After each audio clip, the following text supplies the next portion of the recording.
राधे राधे भक्तों, आज हम कथा में श्रवण करेंगे श्रीमद् भागवत महापुराण के पंचम स्कंध अध्याय 23 से शिशुमार चक्र का वर्णन।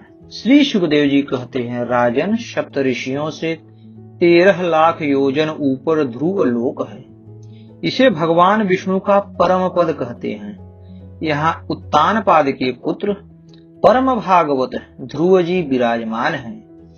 अग्नि, इंद्र, प्रजापति कश्यप और धर्म, ये सब एक साथ अत्यंत आदर पूर्वक इनकी प्रदक्षिणा करते रहते हैं। अब भी कल्प पर्यंत रहने वाले लोक इन्हीं के आधार पर स्थित है। इनका इस लोक का प्रभाव हम पहले चौथे स्कंद में वर्णन कर चुके हैं। सदा जागते रहने वाले अव्यक्त गति भगवान काल के द्वारा जो ग्रह, नक्षत्रादि ज्योतिर्गण निरंतर घुमाए जाते हैं, भगवान ने ध्रुव लोक को ही उन सब के आधार स्तंभ रूप से नियुक्त किया है।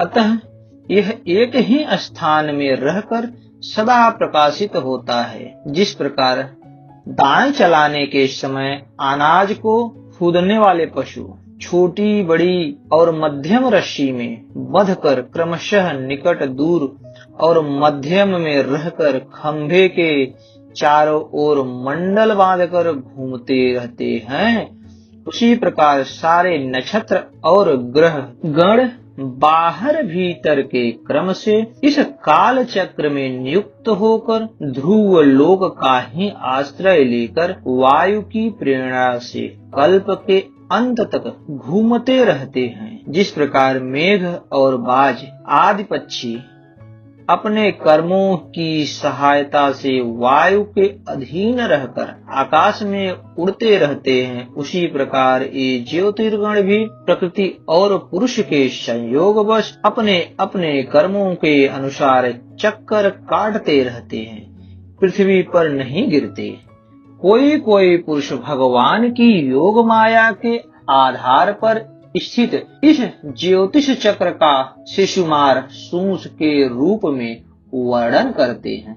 यह शिशुमार कुंडली मारे हुए है और इसका मुख नीचे की ओर है। इसकी पूंछ के सिरे पर ध्रुव स्थित हैं। पूंछ के मध्य भाग में प्रजापति, अग्नि, इंद्र और धर्म हैं। पूंछ की जड़ में धाता और विधाता हैं।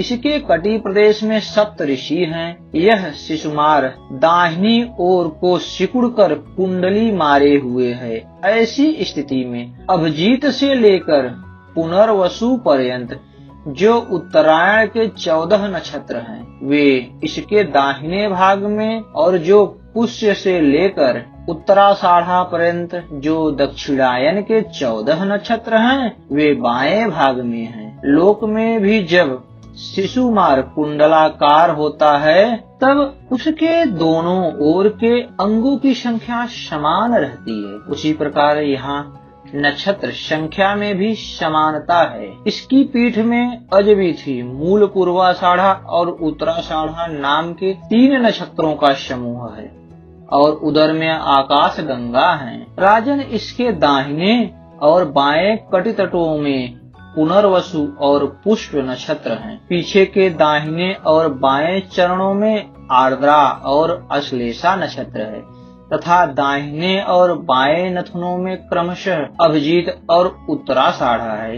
इसी प्रकार दाहिने और बाएं नेत्रों में श्रवण और पूर्वाषाढ़ा एवं दाहिने और बाएं कानों में घनिष्ठा और मूल नक्षत्र है। मघा आदि दक्षिणायन के 8 नक्षत्र बाएं पसलियों से और विपरीत क्रम से मृगशिरा आदि उत्तरायण के 8 नक्षत्र दाहिनी पसलियों में हैं। शतभिषा और ज्येष्ठा, ये 2 नक्षत्र क्रमशः दाहिने और बाएं कंधों की जगह हैं। इसकी ऊपर की थुथुनी में अगस्त, नीचे की ठोड़ी में नक्षत्र रूप यम, मुख में मंगल, लिंग प्रदेश में शनि, ककुद में बृहस्पति, छाती में सूर्य, हृदय में नारायण, मन में चंद्रमा, नाभि में शुक्र, स्तनों में अश्विनी कुमार, प्राण और अपान में बुध, गले में राहु, समस्त अंगों में केतु और रोमों में संपूर्ण तारागण स्थित हैं। राजन, यह भगवान विष्णु का सर्वदेव स्वरूप है। इसका नित्य प्रति सायंकाल के समय पवित्र और मौन होकर दर्शन करते हुए चिंतन करना चाहिए तथा इस मंत्र का जप करते हुए भगवान की स्तुति करनी चाहिए। संपूर्ण ज्योतिर्गणों के आश्रय काल चक्र स्वरूप सर्वदेवाधिपति परम पुरुष परमात्मा का हम नमस्कार पूर्वक ध्यान करते हैं। ग्रह, नक्षत्र और ताराओं के रूप में भगवान का आदि दैविक रूप प्रकाशित हो रहा है। वह तीनों समय उपर्युक्त मंत्र का जप करने वाले पुरुषों के पाप नष्ट कर देता है। जो पुरुष प्रातः, मध्याह्न और सायं तीनों काल उनके इस आदि दैविक स्वरूप का नित्य प्रति चिंतन और वंदन करता है, उसके उस समय किए हुए पाप तुरंत नष्ट हो जाते हैं। अस्तु।